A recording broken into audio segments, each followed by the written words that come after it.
we'll continue to monitor that throughout the afternoon right here on the Live Zone. Now the latest on the crisis that continues to plague the Middle East. According to the Israeli defense minister, Israel will take more territory in Gaza and fight until Hamas is wiped out if the Palestinian militant group keeps refusing to free remaining hostages.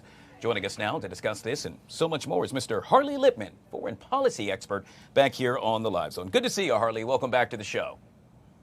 Thank you very much. Good to see you as well. All right, got a lot of stuff to jump into and little time to do so. So let's start off with as we speak, I can tell you a number of mediators continue to, really look to end the fighting that continues. We know Gaza's ceasefire deal was shattered by Israel's renewal of air and ground war. What's the latest with regard to what's going on this very minute?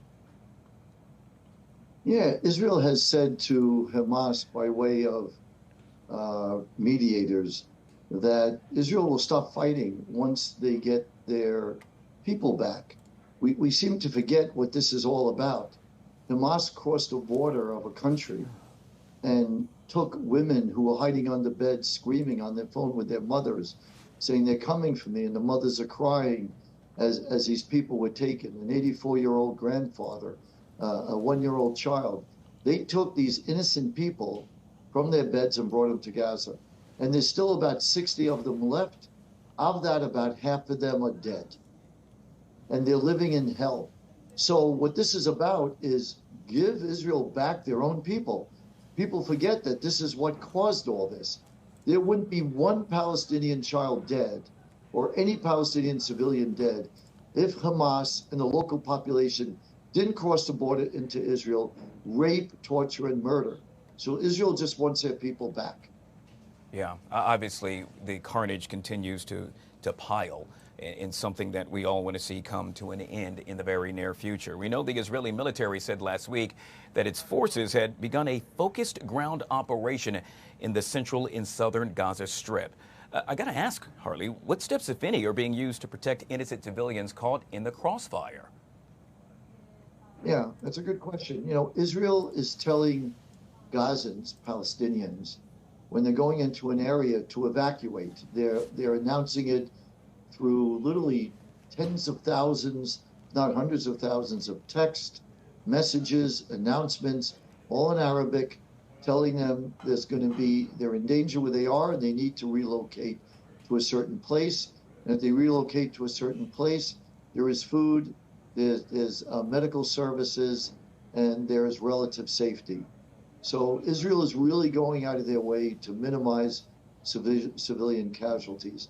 And that is in Israel's interest. A lot of people are critical of Israel, thinking that Israel's not paying enough attention to innocent civilians in Gaza. And it's a fair point, but I don't know anywhere in history where a nation that's been attacked is paying as much attention to safeguarding the lives of innocent civilians. Because Israel, being a very powerful military nation, could literally wipe out Gaza almost overnight if they wanted to. And it's a year and a half into the war. And the reason why it's not over, partly, if not mostly, is because Israel is fighting the war with one hand tied behind their back, because they're trying to avoid innocent casualties, because they also know it'll come back to haunt them, because everybody will turn on Israel if too many innocent Palestinians are killed. So out of humanitarian reasons and out of Israel's self-interest, they don't want to kill innocent Palestinian civilians. Harley, I got about 2 minutes left, and I want to make sure I get to this just in case we don't have time to move forward. And that is, Israel has now stated that it has killed an Al Jazeera employee in the Gaza Strip, accusing the journalist of being a sniper terrorist for Hamas. What's the latest on this? I can't imagine that Israel would make a charge like that and not be able to back it up. There are a lot of press people there. Again, Israel could murder them, kill them, almost all, if not all, if they wanted to. So they're picking on very few, probably a fraction of 1% of all the journalists there. And there's many people there from Al Jazeera. I don't know the number. I wouldn't be surprised if there were dozens, if not even, huge number. Al Jazeera covers this very extensively. So if they're saying that this person is a Hamas sniper, I am confident that they have good reasons and they could back it up, and that's why they went to take him out. Very good. Yet again, Mr. Harley Lippman, foreign policy expert, kind enough to join us right here on the Live Zone. Truly appreciate your commentary, sir. Thank you so much. Thank you. All right, guys, we'll take a quick break. Hey, on the flip side of that break, we're talking the University of Maryland. The women's basketball team headed to the Sweet 16. Lou Holder joins us next right here on the Live Zone.